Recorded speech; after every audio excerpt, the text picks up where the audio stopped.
കാഞ്ഞങ്ങാട് കോട്ടച്ചേരി കുന്നുമ്മൽ കളിയാട്ടത്തിന് ഭക്തിനിർഭരമായ തുടക്കം. അനുഷ്ഠാനപൂർവ്വം എഴുന്നള്ളത്തായി ദീപവും തിരിയും അരിയുംപൂവും ക്ഷേത്രത്തിൽ എത്തിച്ചതോടെയാണ് 5 നാൾ നീളുന്ന തെയ്യാട്ടം ആരംഭിച്ചത്. ദിസ് ന്യൂസ് സ്പോൺസർഡ് ബൈ ഉയർന്ന ഗുണനിലവാരം, തികഞ്ഞ വിശ്വസ്തത, ജനതാ പാൽ. ലക്ഷ്മി നരസിംഹമൂർത്തിയുടെ നിത്യ ആരാധനയും വിഷ്ണുമൂർത്തിയുടെയും പരിവാരങ്ങളുടെയും കെട്ടിയാടിക്കലുമുള്ള ഉത്തരകേരളത്തിലെ അപൂർവം ക്ഷേത്രങ്ങളിലൊന്നാണ് കാഞ്ഞങ്ങാട് കോട്ടച്ചേരി കുന്നുമ്മലിലെ വിഷ്ണുമൂർത്തി ക്ഷേത്രം. ജനകീയ കൂട്ടായ്മയിൽ പരിപാലിച്ചു പോരുന്ന ഈ ദൈവസങ്കേതത്തിൽ ഇത്തവണയും വിപുലമായ രീതിയിലാണ് കളിയാട്ടം കൊണ്ടാടുന്നത്. പാരമ്പര്യ വിധിപ്രകാരം വാദ്യമേളങ്ങളുടെയും ആരവങ്ങളുടെയും അകമ്പടിയിൽ കോട്ടച്ചേരി ചെരക്കര തറവാട്ടിൽ നിന്നും ദീപവും തിരിയും കുന്നുമ്മൽ ദുർഗ പരമേശ്വരി മഠത്തിൽ നിന്നും അരിയുംപൂവും കൊണ്ടുവന്നാണ് ഈ വർഷവും 5 നാളത്തെ കളിയാട്ടത്തിന് ആരംഭം കുറിച്ചത്.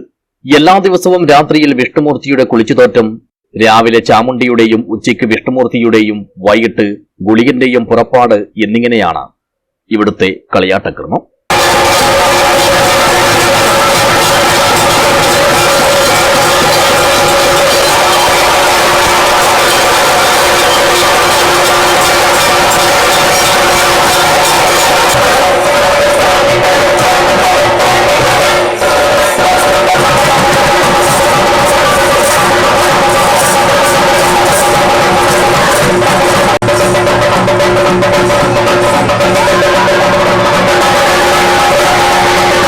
ആദ്യ ദിവസം രാത്രി കോട്ടച്ചേരി പട്ടറെ കന്നിരാശി വയനാട്ടുകുലവൻ ദേവസ്ഥാനത്ത് നിന്നുള്ള തെയ്യം വരവ്, ക്ഷേത്രം പ്രവാസി കൂട്ടായ്മയുടെ നിധി സമർപ്പണം, കുന്നുമ്മൽ വിഷ്ണുമൂർത്തി ക്ഷേത്രം ഭജനസമിതിയുടെ ഭജൻസ്, ക്ഷേത്രം മാതൃസമിതി, കാഞ്ഞങ്ങാട് മർച്ചന്റ്സ് അസോസിയേഷൻ വനിതാ വിംഗ് എന്നിവയുടെ തിരുവാതിര, പ്രദേശവാസികളുടെ മറ്റ് കലാപരിപാടികൾ എന്നിവയെല്ലാം നടന്നു.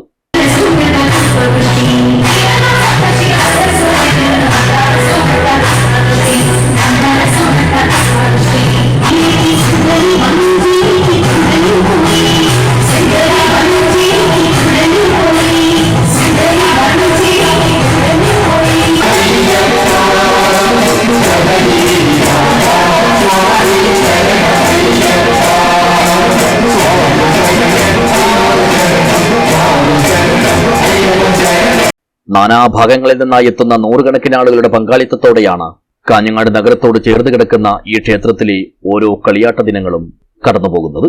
ഡിസംബർ 15-ന് കളിയാട്ടം സമാപിക്കും. News bureau, Kanhangad.